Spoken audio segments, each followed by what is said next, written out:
Good morning and welcome back to the channel. I'm out on my constitutional again, and I'm in the same woods that I was in the other day. So I'm not going to bore you with pictures of bluebells. What I'm going to talk to you about today is the subject of keeping your eyes about you. Whenever I'm out shooting, I'm always looking behind me, to the side and everywhere else. It's very easy, I find, to be drawn to one major component, like a big waterfall or something, if you're in a place that's got a splendid waterfall. But it tends to, I find, actually stop me looking at other things. So I have to force myself to actually look around and see what else there is. And quite often what I find is there's something really quite nice the opposite direction, and most people miss it because they're too sort of engrossed with looking at the main scene, the main object of the scene. And I think there's so many opportunities people are basically missing directly as a result of that. So this little talk is about that, and I'll probably highlight it with a couple of pictures that I've already taken whilst in the woods here, because both of them that I've taken so far were taken when I turned round and looked. So not in the direction that I'm actually walking, but in the direction directly behind me at the time. So it'll almost be a video in reverse, but let's see what I get. I'm hoping for some quite nice little pictures here in the woods. Let's see what happens.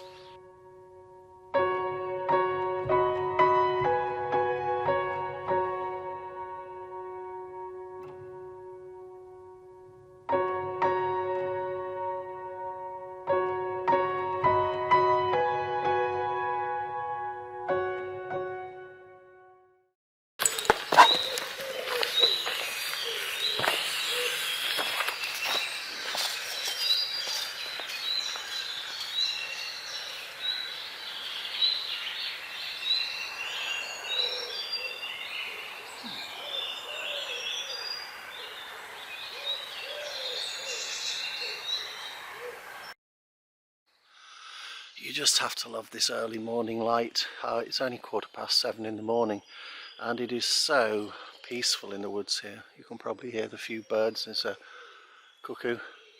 No, it's a wood pigeon over there in the distance, and he is quite happily probably looking for a mate.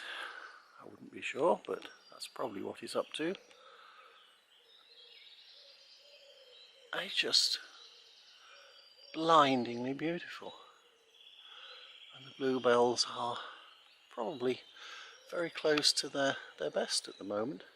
I've handicapped myself today a little bit because I brought a little tripod with me. It's only a little tiny travel tripod. In fact, it's the one I normally vlog from. It's this little Manfrotto M40, whatever it is. I can't read it. Anyway, it's a little lightweight aluminium tripod. Weighs virtually nothing. I think it's about 700 grams. And on the top of it, rather precariously perched, I have Sarah's RX10.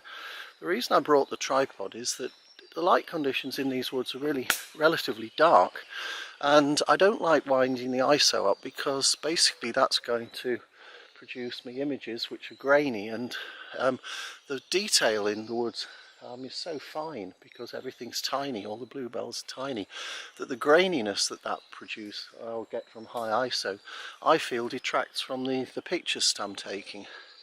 So I'm at ISO 50, which means I'm dealing with about f8 to f11, sort of a quarter to a half a second of exposure time, which clearly is going to not be hand holdable at all under any circumstances.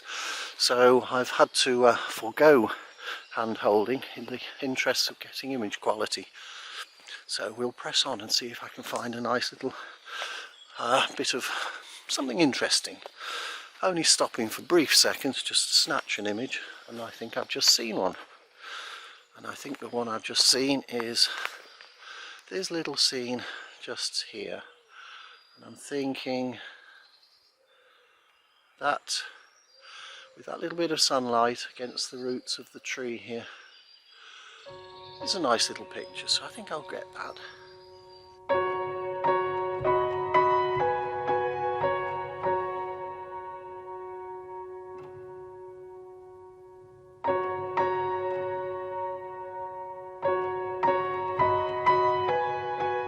Well, that's a classic case in point for when the right equipment's the right thing to bring. this tripod, as convenient as it is to have only 700 grams, it's let me down on 3 shots. The reason it's let me down is, I'll show you. On the tripod, it's got this rather weedy ball head, and given the camera's centre of gravity is pretty much well in front of that weedy little ball head, no matter what I do with tightening that up, as soon as I've set it in the position that I want it, what happens is it creeps during the time the shot's taken. And that creep is enough that even at a 15th of a second, it's going to show up as a slight blurring in the image. Which is very frustrating because I've taken 4 or 5 images and I don't believe, having chimped on the back of the camera, that any of them are sharp at all. They might look pretty, but they're certainly not sharp, so that's a little disappointing. So, lesson to me, don't bring inadequate equipment when I expect to take half-decent pictures.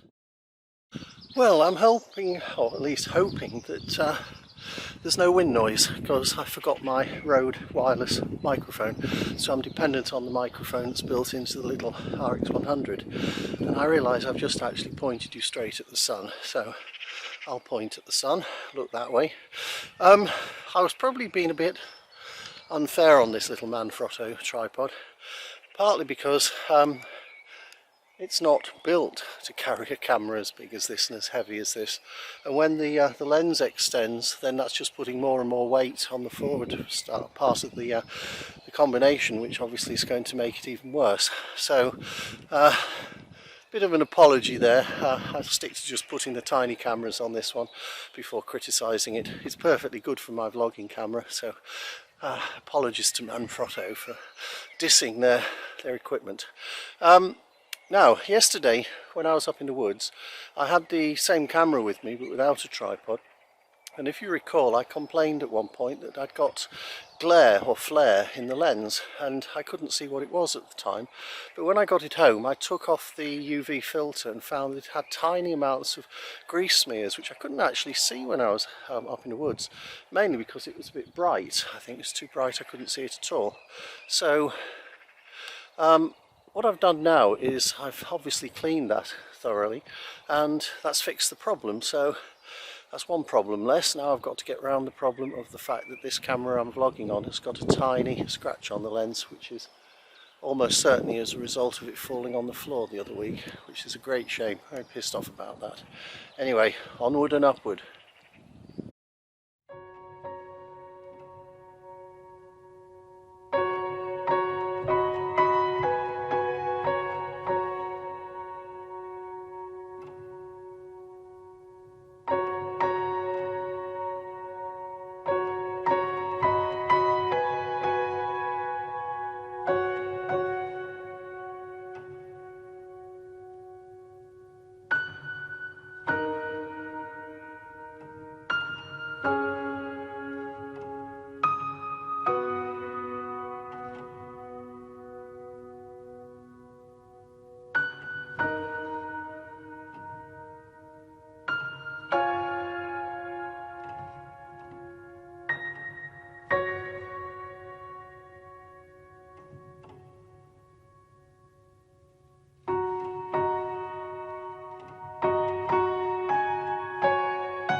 Well, thank you very much for watching that. I hope you found it informative. If you did, please give it a thumbs up and subscribe to my channel and support it in that way. Thanks very much for watching.